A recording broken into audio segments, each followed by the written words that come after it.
Saya pergi ke salah satu kabupaten, bupatinya membuat acara rutin pengajian Kamis pagi. Jadi saya tanya, kenapa Bapak buat pengajian? Sementara di kabupaten lain mengundang motivator untuk membangkitkan semangat kinerja Pemda. Motivator itu kan lebih menarik. Katanya dia sudah kami coba di hotel, sewa ballroom, tutup, mati lampu, pakai audio visual, bangkitkan semangat, pakai suara, pakai gambar, semangat, semangat, semangat. Keluar dari situ letoy balik. Jadi kata dia semangat ini ternyata tidak bisa pakai motivator. Jadi sebetulnya apa yang membuat orang semangat bekerja itu? Ada sesuatu dalam diri dia yang tidak tampak oleh mata. Dia makan suplemen belum tentu dia bisa semangat. Dia makan segala macam obat tambahan tenaga belum tentu bisa. Bahkan ada dokter di Batam ini cerita ke saya ini dokter Pak Ustaz. Seringkali saya kasih orang obat, tapi sebelum saya kasih saya ajak dia dulu cerita, ngobrol. Setelah saya ajak cerita ngobrol, sebelum saya kasih obat dia sudah sehat duluan.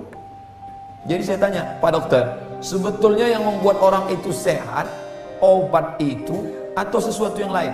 Kata dia obat itu membuat orang sehat cuma 20%. Yang 80 itu apa? Ada sugesti dalam dirinya dari hasil pembicaraan dia. Jadi lagi-lagi yang membangkitkan semangat kerja Pemda tadi bukan motivator, tapi ada semangat dalam dirinya. Begitu juga orang yang sehat sakit itu yang membuat dia sehat bukan obat, bukan resep, tapi ada sesuatu dalam diri dia.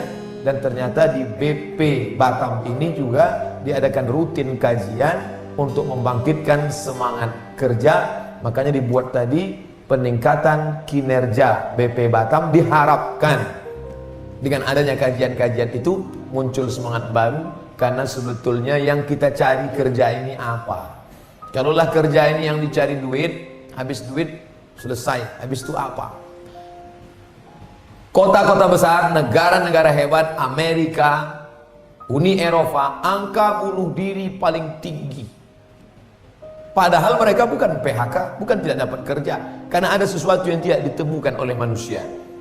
Sekolah, kerja, rumah, mobil, nikah, anak, mapan. What's next? Apa setelah itu?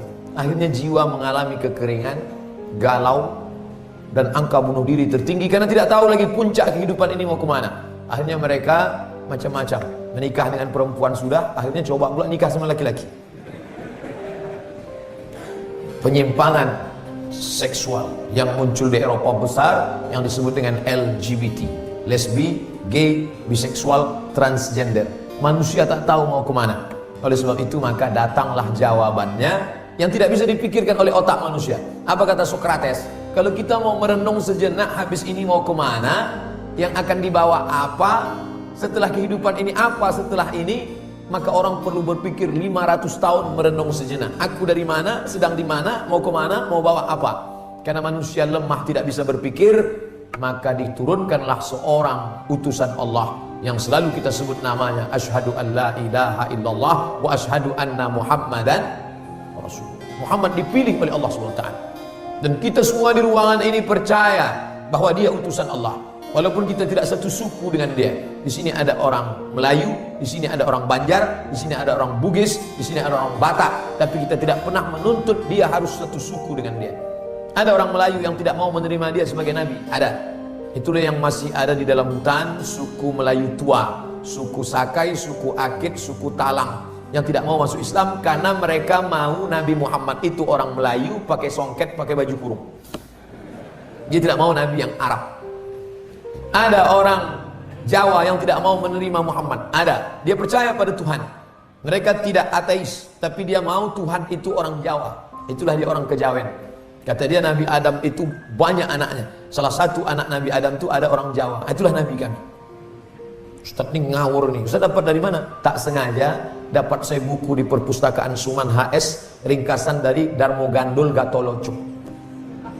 Kata dia anak Nabi Adam itu banyak, salah satunya orang Jawa. Maka dibagi dua, ada Islam Abangan Kejawen, ada Islam Santri yang bersyahadat asyhadu an la ilaha illallah wa asyhadu anna Muhammadan Rasulullah. Sedangkan yang ini hanya sekedar percaya Tuhan, tapi untuk ikut Muhammad tidak mau.